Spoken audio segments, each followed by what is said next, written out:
Hello friends, मैं मोनिका, आपकी gardener दोस्त। आज आपसे बात करूंगी कुछ विंटर के जो फ्लावर गार्डन है उसकी केयर की टिप्स के बारे में आज आपसे बात करूंगी।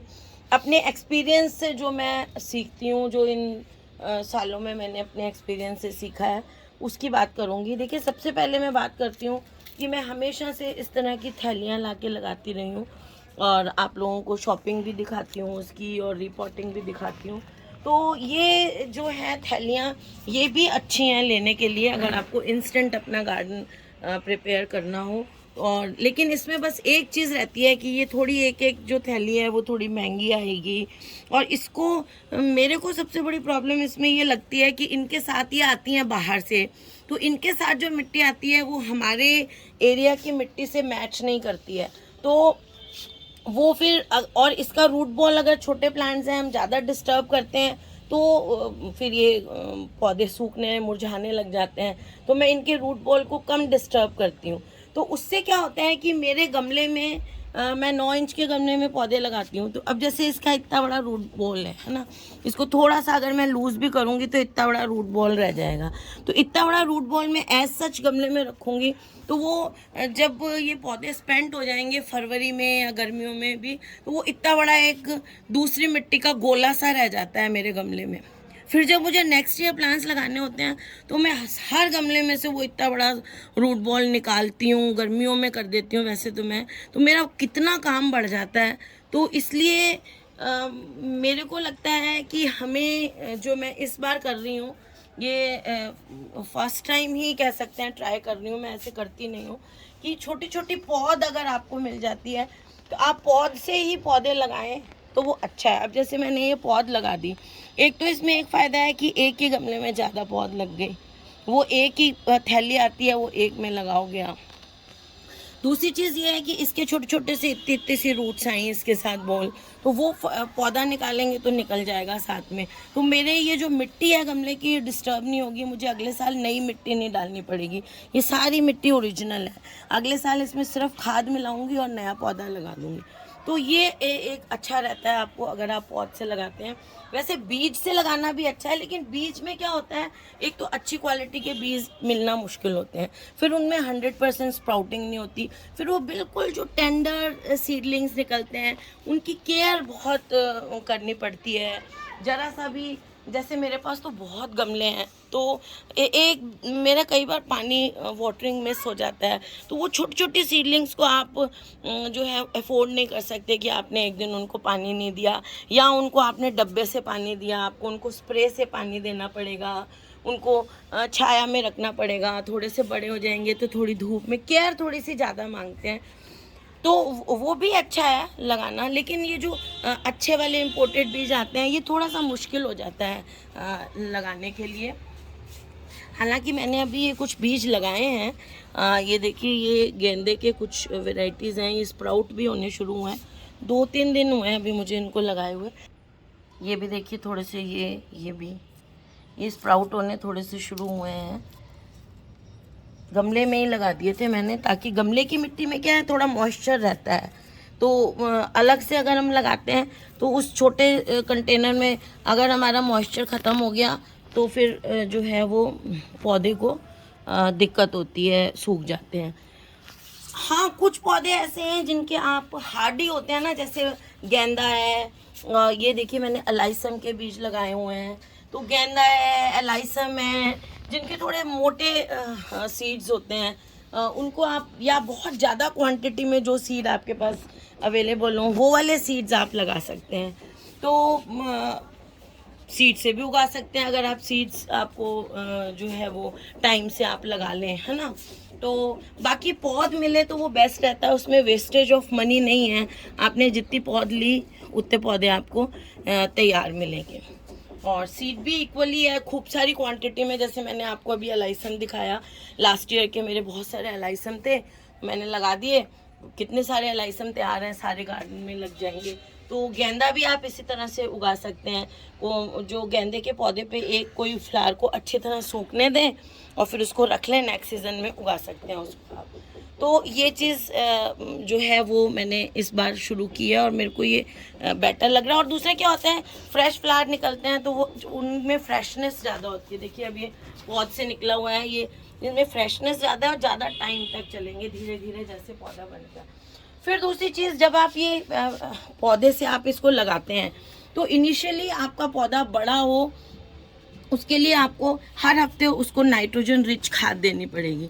नाइट्रोजन रिच खाद में जो मैं ऑर्गेनिक वाली बनाती हूँ वो भी दे सकते हैं गोबर से, और या फिर NPK 19-19-19 ये आपको केयर करनी पड़ेगी अपने पौधे को बड़ा करने के लिए। तो अच्छा, कॉस्मोस के सीड्स भी आप लगा सकते हैं, बहुत आसानी से लग जाते हैं। जीनिया के सीड्स भी बहुत आसानी से लगते हैं। जो बड़े सीड्स होते हैं ना थोड़े, वो बड़े आसानी से लग जाते हैं। छोटे भी लगते हैं, थोड़ी केयर करनी पड़ती है। तो उनको NPK आप हर हफ्ते देते रहें ताकि उनका साइज़ बड़ा होता रहे। और फिर जब अच्छी तरह आपका पौधा फैलने लग जाएगा तो उसके बाद उसको आप फ्लावरिंग वाला दे सकते हैं लिक्विड फर्टिलाइज़र जो फ्लावरिंग में देती हूँ ना, वो मैं ये गोबर से जो बनाती हूँ, मैं गोबर वाला लिक्विड बनाती हूँ, या फिर मैंने गोबर वाले लिक्विड में ही मैं वो डाल देती हूँ बेल के जो फ्रूट आते हैं ना, बेल पत्र वाला जो पौधा होता है उसके फ्रूट, उसमें पोटेशियम बहुत होता है। और गोबर वाले में फॉस्फोरस, इसमें क्योंकि सरसों खलीड भी डालती हूँ। तो इसका प्रोसीजर अलग से आप वीडियो निकाल के देख सकते हो सर्च करके। तो ये फिर हर हफ्ते इसमें डालते रहेंगे, थोड़े से बड़े हो जाएंगे ना तो फिर उसमें फिर धीरे धीरे फ्लावर आने शुरू हो जाएंगे।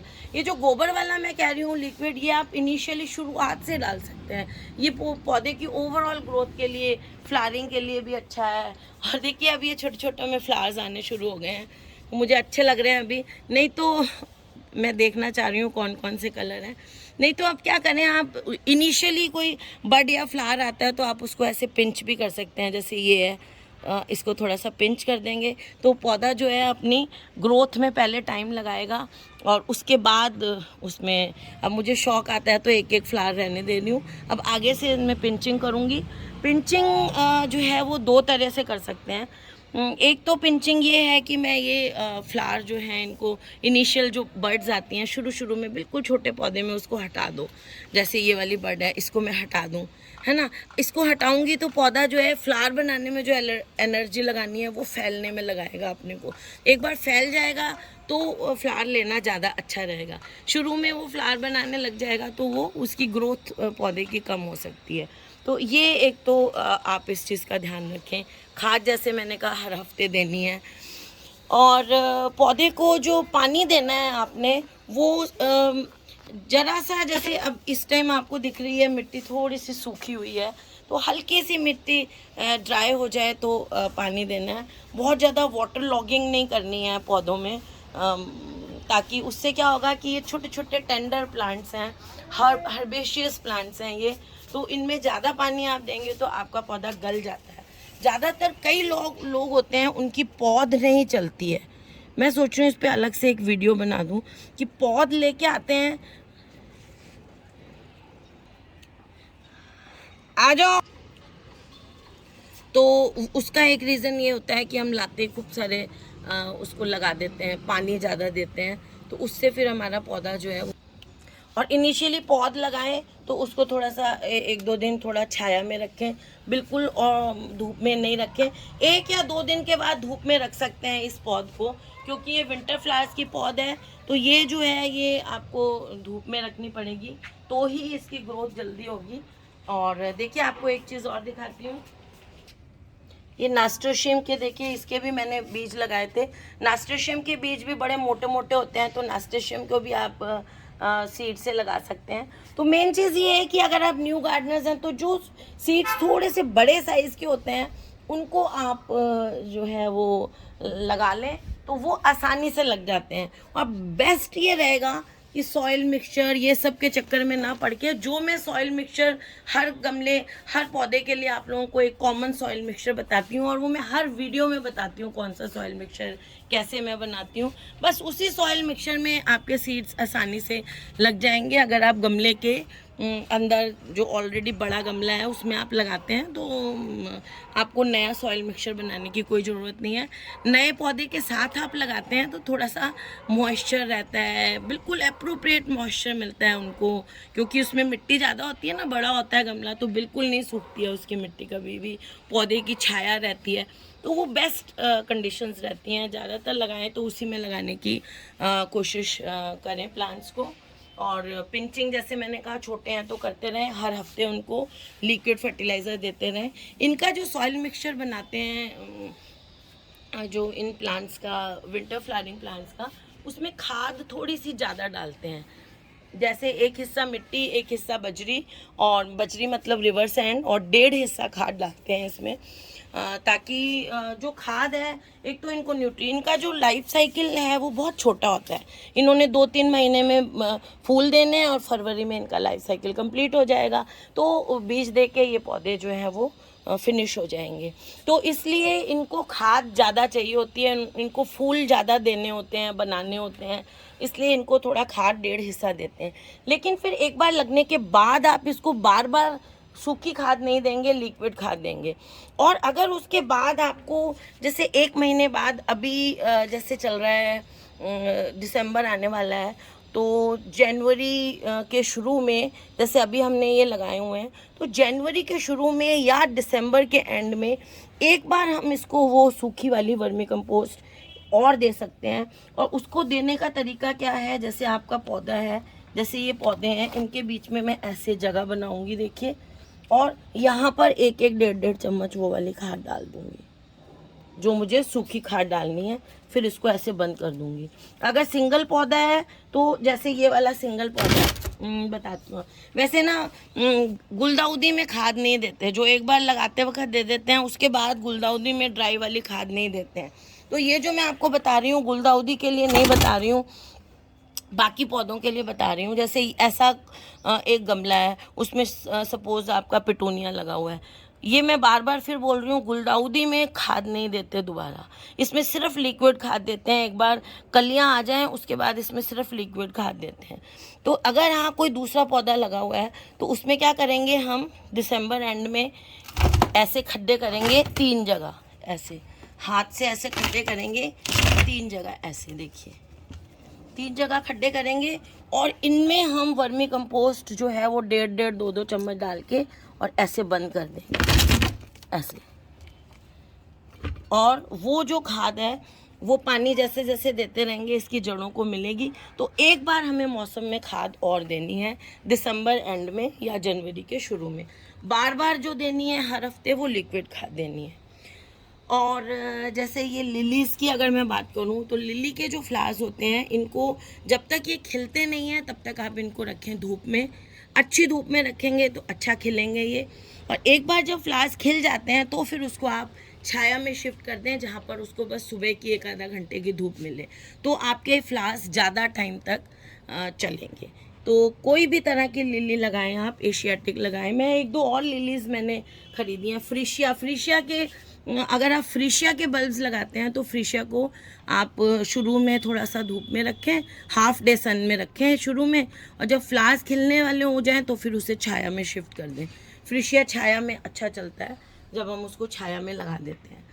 तो और कलांचू की बात करूं तो कलांचू को आप थोड़ी सी मॉर्निंग सन मिले ऐसी जगह पर ही रखें। तो फ्रेंड्स, ये कुछ ऐसी बातें हैं जो हमें विंटर गार्डन के लिए, विंटर गार्डन लगाएं तो छोटे गमलों में पौधे लगाएं, ज़्यादा अच्छा है। बहुत ज़्यादा गहरे 12-12 इंच के गमलों में आप पौधे लगा देंगे, लगा सकते हैं। अगर आपके पास नहीं है छोटे गमले तो लगा सकते हैं। अगर आपने नए लगाने हैं तो थोड़ा छोटे गमले लेके उनमें लगाएं। तो ये सब विंटर गार्डन के लिए कुछ टिप्स थे, जितने मुझे इस टाइम याद आए मैंने वीडियो बना दिया। अगर कुछ और याद आएंगे तो फिर एक वीडियो बना दूँगी। तो फ्रेंड्स, अगर आपको ये वीडियो अच्छा लगा तो इसे लाइक करिएगा, शेयर करिएगा और मेरे चैनल को सब्सक्राइब करिएगा। Okay friends, bye. वो देखिए लियो धूप सेक रहा है, लियो ने धूप को सेक ली। लियो को अच्छा लगता है धूप में बैठना, अच्छा लगता है मेरे बच्चे को। बाय बोलो, बाय।